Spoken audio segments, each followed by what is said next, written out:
പുതിയൊരു വീഡിയോയിലേക്ക് എല്ലാവർക്കും സ്വാഗതം. നമ്മൾ ഇന്ന് ഡിസ്കസ് ചെയ്യാൻ പോകുന്നത് 2025 മാർച്ച് 1 എഡിഷനിലെ തൊഴിൽവീതിയാണ്. തൊഴിൽവീതിയിൽ ആന്ത്രോപോളജി റിലേറ്റഡ്, അതായത് നരവംശാസ്ത്രം റിലേറ്റഡ് ആയിട്ടുള്ള കുറച്ച് കാര്യങ്ങളുണ്ട്.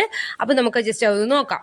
നരവംശാസ്ത്രത്തിന് പ്രധാനമായിട്ടും 4 ശാഖകളുണ്ട്. ജൈവ നരവംശാസ്ത്രം, സാമൂഹിക സാംസ്കാരിക നരവംശാസ്ത്രം, പുരാതന നരവംശാസ്ത്രം, ഭാഷാ നരവംശാസ്ത്രം. ഇനി നമുക്കിതൊക്കെ എന്താണെന്നും എങ്ങനെയാണെന്നും ഒക്കെ ഒന്ന് ഡീറ്റെയിൽ ആയിട്ട് നോക്കാം.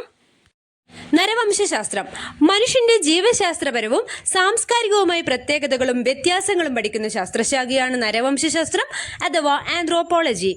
മനുഷ്യരാശിയുടെ ഉത്ഭവം, സാമൂഹിക സാംസ്കാരിക ജീവിതത്തിന്റെ ആവിർഭാവം എന്നിവ മുതൽ വിവിധ ചരിത്രഘട്ടങ്ങളിലൂടെയുള്ള വികാസ പരിണാമമാണ് നരവംശാസ്ത്രം പഠിക്കുന്നത്. ശാസ്ത്ര വിഷയങ്ങളിലെ ഏറ്റവും മാനവികവും മാനവിക വിഷയങ്ങളിലെ ഏറ്റവും ശാസ്ത്രീയവുമായ വിഷയമാണ് നരവംശാസ്ത്രം എന്നു പറയാം. പുരാവസ്തു നരവംശാസ്ത്രം പഴയകാല സംസ്കാരത്തെയും അവയ്ക്കു പരിസ്ഥിതിയുമായുള്ള ബന്ധത്തെയും കുറിച്ച് പ്രതിപാദിക്കുന്ന നരവംശ ശാസ്ത്രശാഖയാണ് പുരാവസ്തു നരവംശാസ്ത്രം. പുരാവസ്തു ശാസ്ത്രം എന്ന വിശാലമായ ശാസ്ത്രമേഖലയിൽ നിന്നാണ് ഇത് ഉരുത്തിരിഞ്ഞു വന്നത്. മൺമറഞ്ഞുപോയ ജനവിഭാഗങ്ങൾ ഉപയോഗിച്ചിരുന്ന ഉപകരണങ്ങൾ, പാത്രങ്ങൾ, കെട്ടിടങ്ങളുടെ അവശിഷ്ടങ്ങൾ എന്നിവയാണ് പ്രധാനമായും പുരാവസ്തു വിദഗ്ധർ പഠനവിധേയമാക്കുന്നത്. കൂടാതെ ഫോസിലുകളെ കുറിച്ചും പഠിക്കുന്നുണ്ട്.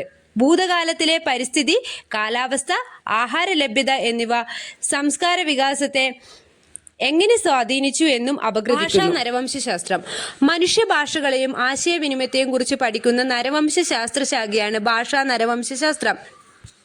തലമുറകളിലൂടെ സംസ്കാരം കൈമാറ്റം ചെയ്യുന്നതിന് ഭാഷ സഹായിക്കുന്നു. ഭാഷയുടെ ഉത്ഭവം, പ്രകൃതം, അർത്ഥം, ഭാഷാ പുരോഗതി, സംസ്കാരവുമായി അതിനുള്ള ബന്ധം, സംസ്കാര രീതികൾ, ആംഗ്യരീതി, വ്യത്യസ്ത സംസ്കാരങ്ങളിലെ ആശയവിനിമയ രീതി, പെരുമാറ്റം എന്നിവ ഭാഷാ നരവംശാസ്ത്രജ്ഞർ പഠിക്കുന്നു.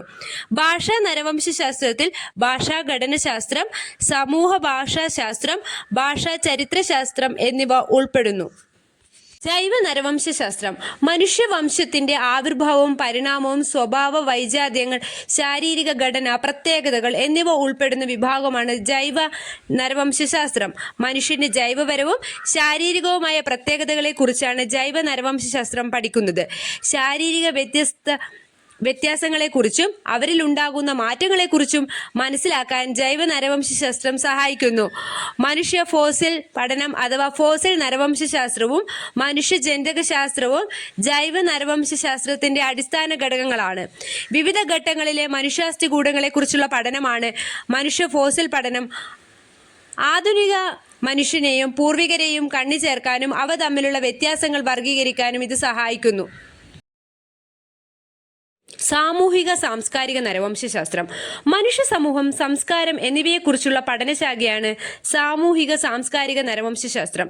സാമൂഹിക സാംസ്കാരിക സാമ്യങ്ങളും വ്യത്യാസങ്ങളും വിവരിക്കുകയും വിശകലനം ചെയ്യുകയും അപഗ്രഥിച്ച് വിശദീകരിക്കുകയുമാണ് ഈ ശാസ്ത്രശാഖ ചെയ്യുന്നത്. സമകാലീന സമൂഹങ്ങളുടെ ജീവിത രീതികൾ, വിശ്വാസ സമ്പ്രദായങ്ങൾ, ആചാരാനുഷ്ഠാനങ്ങൾ തുടങ്ങിയവയാണ് സാമൂഹിക സാംസ്കാരിക നരവംശാസ്ത്രത്തിൽ പഠനവിധേയമാക്കുന്നത്.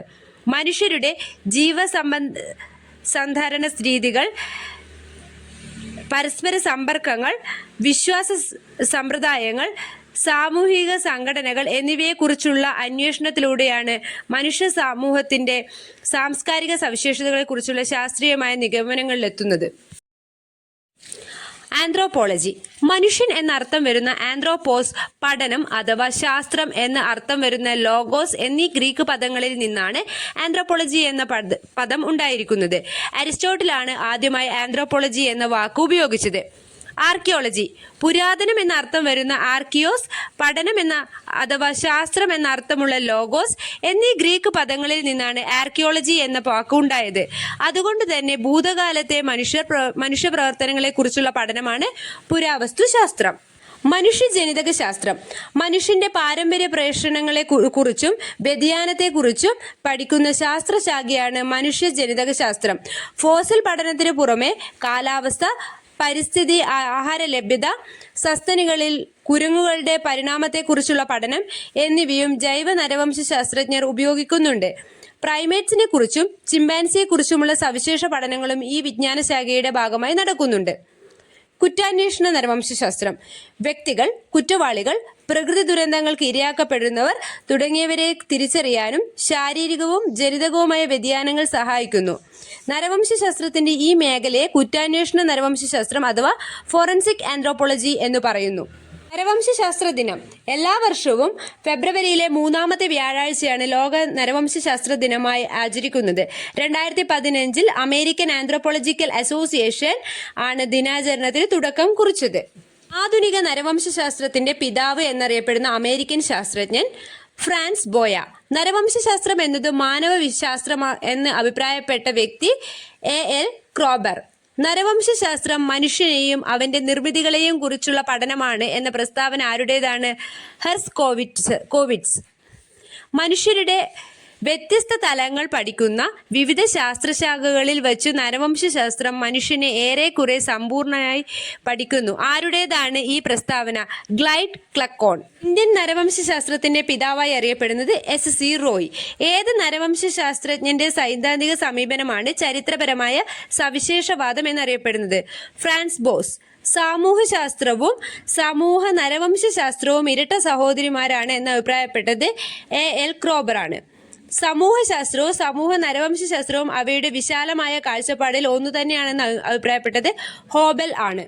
100 Years of Anthropology എന്ന പുസ്തകം എഴുതിയത് ആരാണ്? TK. Penniman. The natural history of മാൻ, മനുഷ്യന്റെ ഭൗതിക ചരിത്രം എന്നീ പുസ്തകങ്ങൾ ആരുടെ രചനയാണ്? James Pritchard. 1886 പൂർണ്ണമായും നരവംശശാസ്ത്രത്തിനു വേണ്ടിയുള്ള ലോകത്തെ ആദ്യത്തെ വാർത്താ പത്രിക പ്രസിദ്ധീകരിച്ച സ്ഥാപനം ആന്ത്രോപോളജിക്കൽ സൊസൈറ്റി ഓഫ് ബോംബെ. ഇപ്പോൾ വീഡിയോ എല്ലാവർക്കും ഇഷ്ടമായിട്ടുണ്ടെന്ന് കരുതുന്നു. അപ്പം പുതിയ പുതിയ വീഡിയോസ് എന്തായാലും ചെയ്യും. നിങ്ങൾക്ക് ഈ വീഡിയോ ഇഷ്ടപ്പെട്ടിട്ടുണ്ടെങ്കിൽ എല്ലാവരും ദയവ് ചെയ്തിട്ടൊന്ന് സബ്സ്ക്രൈബ് ചെയ്യണം. അപ്പോൾ വീഡിയോ കണ്ടതിന് എല്ലാവർക്കും നന്ദി.